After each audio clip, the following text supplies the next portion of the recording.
In the beginning, God created Adam, the first man, and placed him in the Garden of Eden. Soon after, he created Eve, the first woman, to be Adam's companion. They were the first humans living in harmony with nature. Adam and Eve had two sons, Cain and Abel, who grew up learning about God's love and the beauty of creation. Cain, the firstborn, worked the land, cultivating crops and ensuring a bountiful harvest, while Abel, the younger, tended to the flocks, caring for the sheep with dedication. Both brothers loved God deeply and wanted to show their gratitude for his blessings. They decided to bring offerings as gifts to honor him. They brought their offerings to an ancient altar, each hoping to please God with their devotion and sincerity. Cain, the diligent farmer, offered some of his harvest, presenting fruits and vegetables that he had worked hard to grow. Abel, the devoted shepherd, offered the first and best lamb from his flock, a symbol of his deep reverence and love for God. God looked favorably upon Abel's offering, a sign that Abel's heart was pure and his intentions sincere. This divine favor was a testament to Abel's unwavering faith and his genuine desire to honor God. Abel bowed in gratitude, feeling blessed that his gift was accepted. He honored God with his gift, showing his deep devotion. This did not mean that God rejected Cain or his offering. It was a moment for Cain to reflect on his own heart and intentions. God loves all his children equally, and his love is boundless. He desires that each of us come to him with a pure heart and sincere intentions. Cain saw that God favored Abel's offering. He felt anger and resentment welling up inside him. Instead of examining his own heart, Cain allowed jealousy to consume him. He fumed, his face dark with displeasure. God saw the darkness growing in Cain's heart. He spoke to Cain in a kind and gentle voice. He told Cain not to be angry. God said that if Cain did what was right, he would find acceptance. But God warned Cain that sin was lurking at the door, waiting to control him.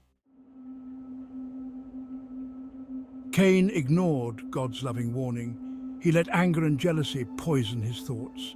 He invited his brother Abel to walk with him in the fields. Abel, unaware of his brother's dark intentions, agreed. As they walked, Cain attacked Abel. He killed his own brother in cold blood. The first murder had been committed. The ground, which had only known the touch of life, now tasted death. Cain's sin was a terrible act of disobedience to God. It showed how quickly jealousy and anger could lead to destruction. Section 4. Where is your brother, facing the consequences? God, who sees all, called out to Cain. Where is your brother Abel? God asked. Cain, his voice trembling, lied. I don't know, he said. Am I my brother's keeper? Cain tried to hide from his sin. But our actions always have consequences. God saw through Cain's lie. He told Cain that his sin was great. The ground cried out because of the innocent blood that had been spilled. Cain's punishment was severe. He would no longer be able to farm the land. It would no longer yield its fruit to him. Cain was condemned to wander the earth, a restless wanderer with no place to call home. The weight of his actions bore heavily on him, a constant reminder of his grave sin. He was marked, a sign of his guilt and a warning to others. This mark would protect him from being killed, but it also set him apart as a sinner.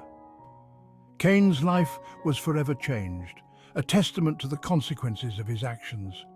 He would live with the burden of his sin, a reminder of the price of wrongdoing. In the end, justice was served, and Cain faced the consequences of his actions.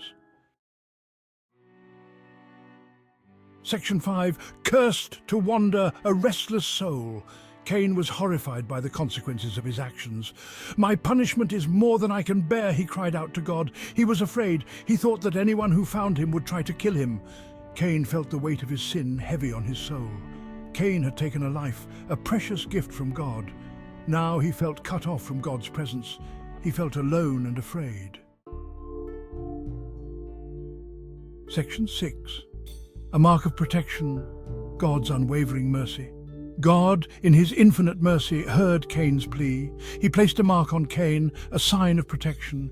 This mark ensured that no one would harm him. Even though Cain had sinned terribly, God still showed him compassion. God's love extends even to those who have strayed. He is a God of second chances. He wants us to turn away from sin and seek his forgiveness.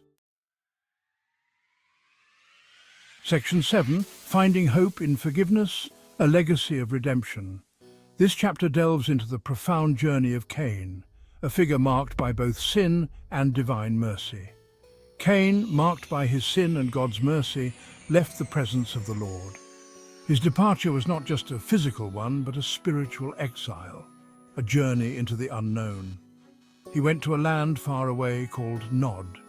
This barren land symbolized his inner turmoil and the desolation that sin brings into one's life. His story serves as a powerful reminder of the destructive nature of sin. The conflicts and struggles he faced are reflective of the battles we all encounter when we stray from righteousness, but it also highlights God's incredible capacity for forgiveness and love. Even in the midst of Cain's darkest moments, there was a glimmer of hope, a chance for redemption. While the Bible doesn't tell us what ultimately happened to Cain's soul, it never says he was eternally condemned. This offers hope. It suggests that no matter how far we fall, there is always a possibility for redemption if we seek it earnestly. No matter what we've done, if we turn to God with a repentant heart, there's a chance for redemption. The act of seeking forgiveness is a testament to our willingness to change and grow. We can always find forgiveness and a path back to God's love. This legacy of redemption is a beacon of hope, reminding us that love and forgiveness are always within reach, no matter the depth of our transgressions.